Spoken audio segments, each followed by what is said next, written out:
La ménopause masculine, on entend ce terme un peu partout, mais honnêtement, il crée surtout beaucoup de confusion.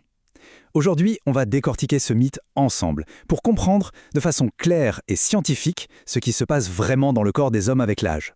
Allez, c'est parti. Bon, alors on va droit au but. Cette fameuse ménopause masculine, est-ce que ça existe vraiment? La réponse courte, c'est non. Enfin, pas du tout comme on se l'imagine. Et c'est en cherchant à comprendre pourquoi que tout s'éclaire. Pour y voir plus clair, voilà le plan de match. D'abord, on va s'attaquer au mythe de l'andropause. Ensuite, on explorera ce qu'est le DEALA, ses symptômes, ses causes. Après ça, on verra comment on pose un diagnostic et quelles sont les options. Et pour finir, un point crucial, l'équilibre entre les bénéfices et les risques. Ok, on plonge dans le vif du sujet. Tout part d'un seul mot, andropause. Et on va vite voir qu'en médecine, le choix des mots, ce n'est pas un détail, c'est absolument fondamental pour comprendre de quoi on parle. Pour bien saisir à quel point la comparaison est bancale, il suffit de mettre les deux côte à côte. D'un côté, la ménopause, c'est universel, c'est une chute hormonale brutale et ça met fin à la fertilité. De l'autre, ce qu'on appelle à tort andropause, ça ne touche qu'une minorité d'hommes, c'est un déclin très lent, très progressif et la fertilité, elle, est conservée.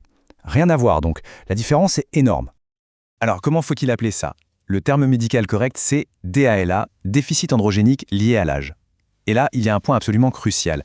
Un DALA, ce n'est pas juste se sentir fatigué. C'est un vrai diagnostic médical qui exige deux choses, et les deux sont obligatoires. Des symptômes bien réels et un taux de testostérone bas, confirmé par des analyses. Ce n'est pas simplement vieillir, c'est une condition médicale bien précise. Maintenant qu'on a le beau mot, voyons à quoi ça ressemble en pratique. Quels sont les signes qui peuvent mettre la puce à l'oreille? Et surtout, qu'est-ce qui se passe sous le capot, au niveau biologique? En fait, les symptômes sont assez variés. Les plus spécifiques, ceux qui alertent le plus souvent, sont d'ordre sexuel, une baisse de désir par exemple. Mais ce n'est pas tout.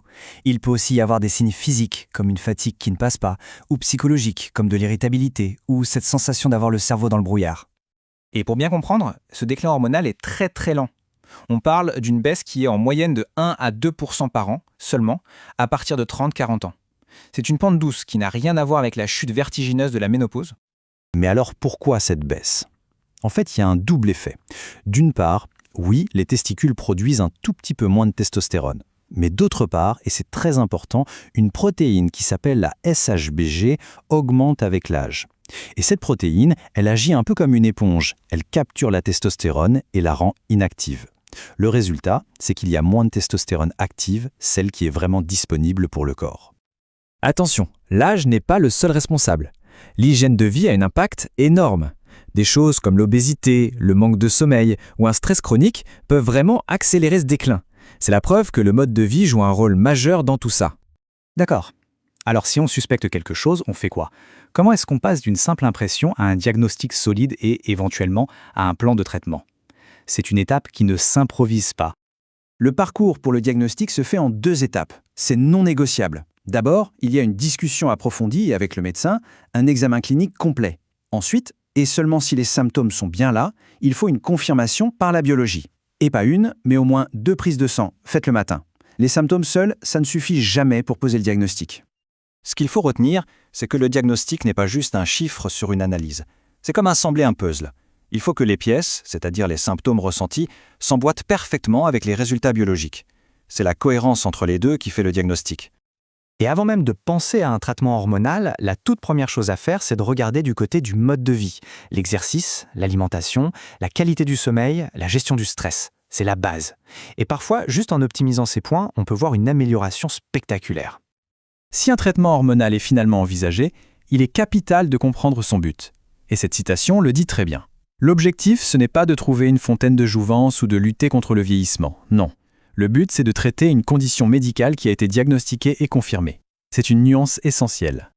Il y a plusieurs options pour ce traitement. Les gels à appliquer tous les jours sont très stables, mais il y a un risque de transfert sur la peau de l'entourage. Les injections à courte durée coûtent moins cher, mais peuvent créer des hauts et des bas, un peu comme des montagnes russes hormonales. Et enfin, les injections à longue durée sont très pratiques, très stables, mais aussi plus onéreuses. Le choix va vraiment dépendre de la situation de chacun.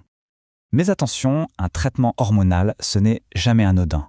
On arrive maintenant à la partie la plus délicate, comment trouver le juste équilibre entre les bénéfices qu'on peut en attendre et les risques potentiels qui sont au cœur de pas mal de débats. Quand le traitement est vraiment justifié, et qu'il est bien suivi, les bénéfices sur la qualité de vie peuvent être réels et importants. On parle d'une amélioration de la fonction sexuelle, d'un gain de masse musculaire, d'une meilleure densité osseuse, mais aussi d'un effet positif sur l'humeur et le niveau d'énergie. Mais il y a la grande question, celle qui inquiète et qui a fait couler beaucoup d'encre. Est-ce que prendre de la testostérone représente un risque pour le cœur? C'est une préoccupation tout à fait légitime. Alors là, le débat est complexe. D'un côté, quelques études, assez anciennes et souvent critiquées depuis, avaient semé le doute. Mais de l'autre, on sait maintenant qu'un taux de testostérone bas est en soi un facteur de risque pour le cœur. Les études plus récentes et plus solides tentent à montrer que, quand on se contente de ramener les niveaux à la normale chez les bonnes personnes, le traitement est soit neutre, soit même un peu protecteur. Le consensus scientifique penche aujourd'hui vers la sécurité, si c'est bien encadré. Et c'est là qu'on touche à un vrai problème de société. Le danger aujourd'hui, c'est la surmédicalisation. C'est le marketing agressif de certaines cliniques anti-âge qui cherchent à vendre de la testostérone comme une solution miracle en traitant le vieillissement normal comme si c'était une maladie. Cela expose des personnes à des risques pour rien. Faire la différence entre un vrai délat et le simple cours de la vie est donc primordial. On va donc se quitter sur cette question qui est vraiment au cœur du sujet.